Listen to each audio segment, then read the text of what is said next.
close the shades when they get home at night and they don't want to know nothing about nothing going on.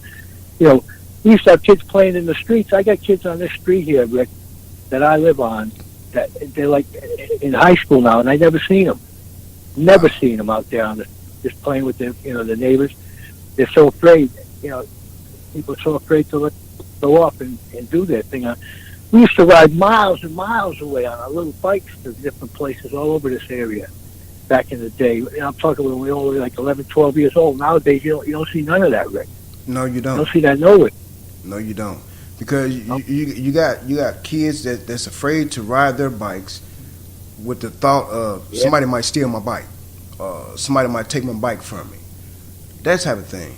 So when you look at the whole overall picture, we all are living in fear. You know, if a person realizes it or not, but we are under duress, to be honest with you. Everybody is that don't have. Every day. Some people every minute, man. Every minute of every day, they're living that life, man. And that's sad. That's sad. So do you think that the way things are nowadays, you think the days of my brother Keeper, we'll see that in our lifetime? Oh, I hope and pray for that, but I can't see it, man. I think people are becoming more segregated, you know, as far as, you know, like they're not talking face to face. Everybody's either on an iPhone, texting back and forth, or you're on your computer, IMing and Facebooking and doing this and that, and you know, lost the personal connectivity. I had a friend of mine, you know, his son had a girl that he really liked. She lived like right next door, but they never like confronted each other face to face. They just talked back and forth on the internet. And, you know, the girl was right next door. You know what I'm saying? It's like, come on now. You know, you got to limit the time on devices and video games. You know, I limit my little hunter over here. He gets an hour a day, and that's it. You know, then we shut it down.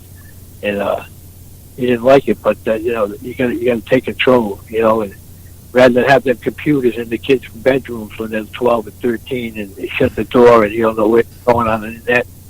You got to keep it in a central place in the house. That's what we did. Everybody shared that computer. Right. You know, nothing but I knew what was going on there.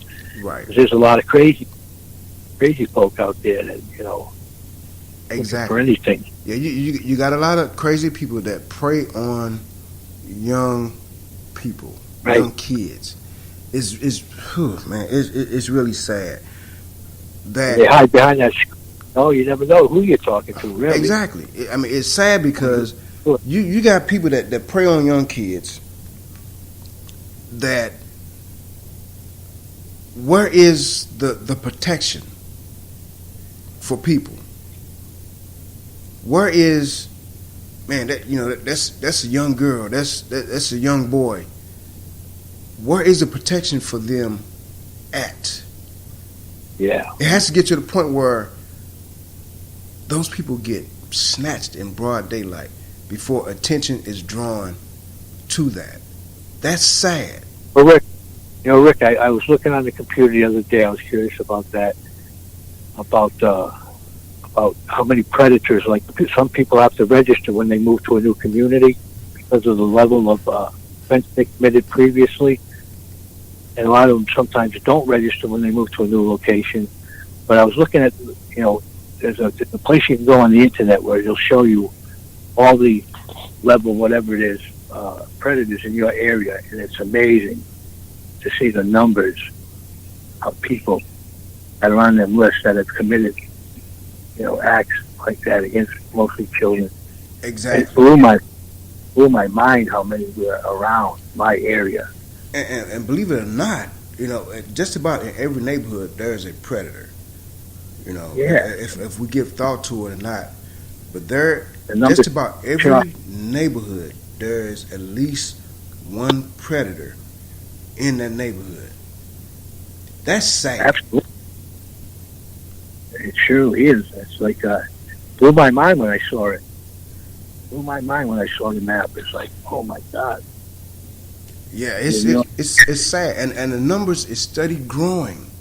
That's even sadder. is getting bigger. I mean, to me, that's see that's why I wish I was still on the police department for stuff like that. But I'm glad that I'm not, because by me being older, much different. You saw the Charles Bronson movies. Yeah. That probably would have been me. But anyway, that's another story. But the thing of it is that it's sad that people prey on young kids. Some parents could be in more control. You can't be there 24/7. The kids go to school. They meet different people. So some things a parent has to stay on top of. Who is your friends? Who is your friends' parents?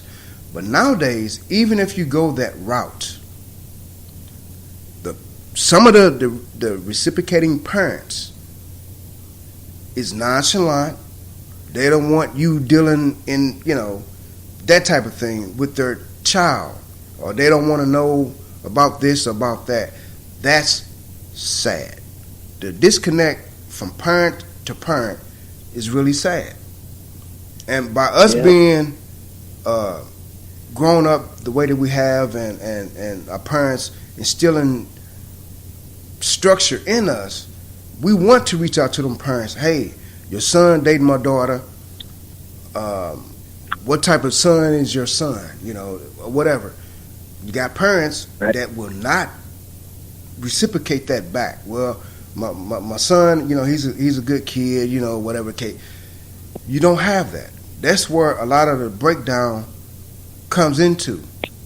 People don't communicate. Communication is key, just like in a relationship. Communication is key. You have to talk. I don't care if you're mad at each other. Talk that situation out. The old saying was, especially if you're a married couple, don't go to bed angry with each other. That issue should be squashed. A lot of truth in that. So it's sad that people nowadays don't interact with each other the way that we should. It's not hard to do. I tried to do in that town I was working in. I was teaching Rick. I tried to. We went to the before the town council. What we wanted to do is have a program where the schools in the community, especially the big middle school that I worked in, would be used as a community center in the evenings. The heat is already on, the lights are already on, the building's there, is not being utilized, and we're paying for it. Why can't we open that up and have people come in, every family bring in a dish of whatever they might want to make of their specialty or whatever, and you share a dinner, you break bread together, you sit down, you get to meet your people in your neighborhood, and your people that there's police officers there that patrol that community, and they try to make it a community activity. I think that would be great. Yep. Open up the schools, and at nighttime, people get in there. Let the kids get into the library, let the kids get into the computer center, let the kids get into, play basketball if they want to do that. But have people there to help them with their homework, and and have classes for some of the parents, who need some schooling on how to raise a child in many regards. You know what I mean? Mm-hmm. But that'd be too much like. I couldn't do that without schools. Right, but that'd be too much like a right. That'd be too much like getting people together and people coming together and putting their voice together. Yeah. That's sad. It really is sad. They shot us down. They wouldn't go for it. The town council and the school committee. They wouldn't go for it because they were afraid of the something would happen. It'd be a insurance thing. They were worried about being sued, but something ever happened. Instead of imagine that. It's like, are you kidding me? Ernie, that was a cop out because they could have put something in place. You got police officers. If you got police officers there, You know, You got so community work in the schools, and I think it'd be a beautiful thing, man, for people to get to know each other, and if teachers could get to know the parents and the other siblings in a calm, relaxing atmosphere. That's how you exactly. get to know people. You know, just like Big L was saying earlier, you don't even know your next door neighbor nowadays. Yeah, And you could have been living to that neighbor for the past 10 years. You might see him coming and going. You don't even know that person's name. You don't even know their last name. You know they come and go. That's sad. That's really sad. A lot of things we could be better at, Rick. No doubt about it, man. A lot of things. You definitely got that right. I mean, we could do things a lot differently if we decided to come together. There's a lot of people that in specific positions that can make things happen that won't, because they rather keep the chaos. The chaos is what drives society today. The he say, the she say, the hatred, the disrespect, the discontent, all that drives why things are going on the way they are going now. And it's very sad. It's very sad. That's why like I say, that's why there's no more big mamas, no papas. Somebody, with the older values, the older foundations to sit down and teach the grandkids, the great grandkids, structure, teach them how to respect their elders, teach them how to respect themselves. But like I say, there's nothing wrong with a 35-year-old grandmother. There's nothing wrong with it.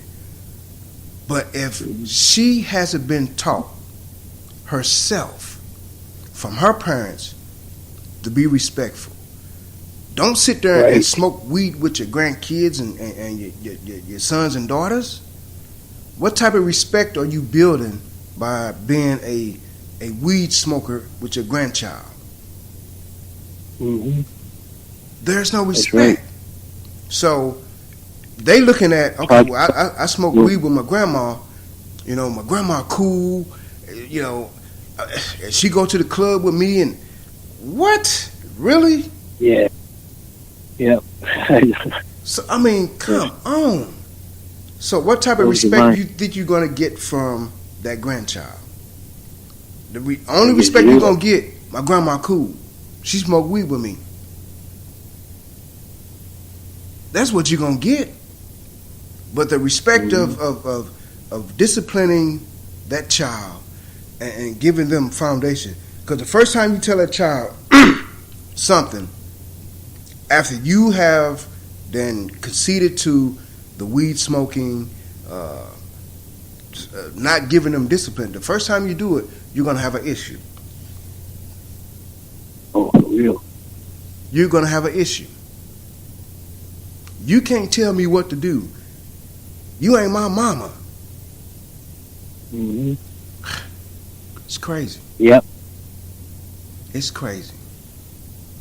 It is. So, I mean, you got people, you got people nowadays that has so much hatred, so much disgruntledness in them, and they don't even know why. You're right. They don't. What's the purpose? Treat people right. Everybody ain't gonna treat you right. I'm the first one to tell you. You can be respectful. You can be the best person you can be. You can be on your best behavior. You're always gonna have somebody somewhere that don't like you for whatever reason. It could be so true. Your skin color. It could be how you are with people, how people gravitate to you. You're always gonna have somebody that's gonna be jealous, envious, whatever the case is. They don't know why, because I'm gonna tell you, they're not happy with themselves. That's where it starts.